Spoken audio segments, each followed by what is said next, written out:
Hi, beautiful souls. I'm back.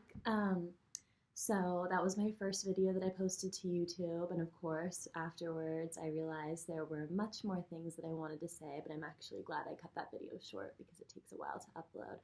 Um, so we previously talked about how to connect inward with your inner child. First, before we can do any true healing, it's important that we acknowledge that, the little us still exists and is in there somewhere. I talked before about how one of the big ways I do that is by reminders with my bear. Obviously, I wouldn't, as a 26-year-old woman, probably have purchased this bear. And so he's always, for me, a very good reminder, of like who I once was.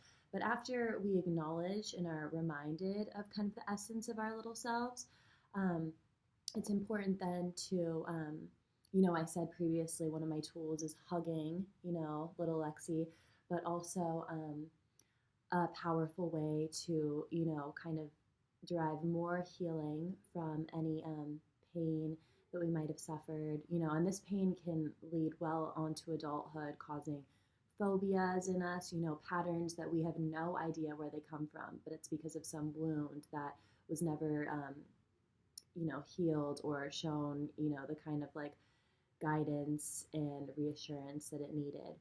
And so other ways are thinking of things that you used to like to do when you were a kid and just allowing yourself, whether you have 5 minutes or 50 minutes, just allowing yourself that time without feeling silly, without feeling like you're not being productive or that you're wasting valuable time that could have been spent elsewhere.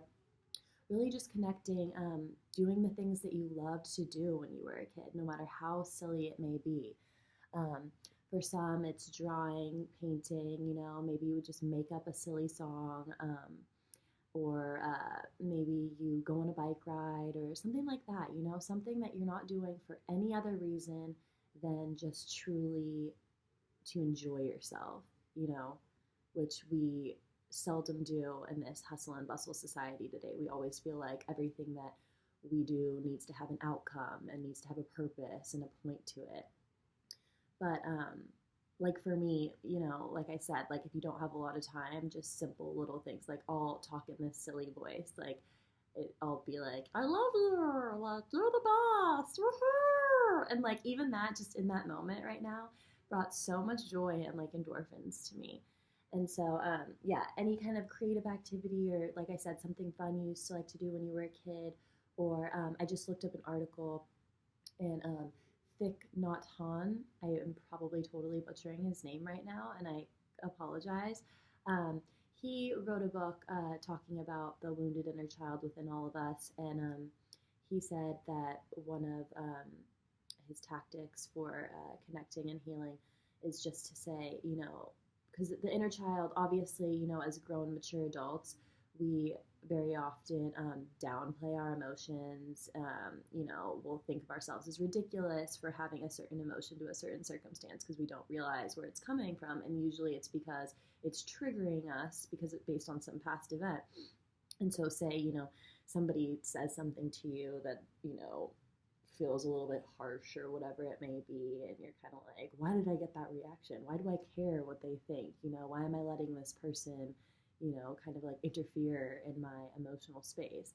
And that's totally fine. That's probably your inner child just crying out for help. And so, what he said was to just take a deep breath and just say, I'm sorry, I hear you, thank you for speaking up. I'm paraphrasing a little bit here, but whatever you need to tell that little part of yourself, that little sensitive side that is so undervalued today, whatever you need to tell it that will make it feel empowered again so that you can go out and, continue to live your best life. I'm really curious to hear if any of you have any tactics that you use to connect with your inner child and induce more healing. So please, in the comment boxes, let us know because we're all on this journey together and, it never stops. Like healing is never finished. And I think that's one of the most beautiful things about life is our constant like growth and evolution and connecting inward every day to that emotional side of us. It's beautiful. Okay, I hope you guys are having a great day. Thanks.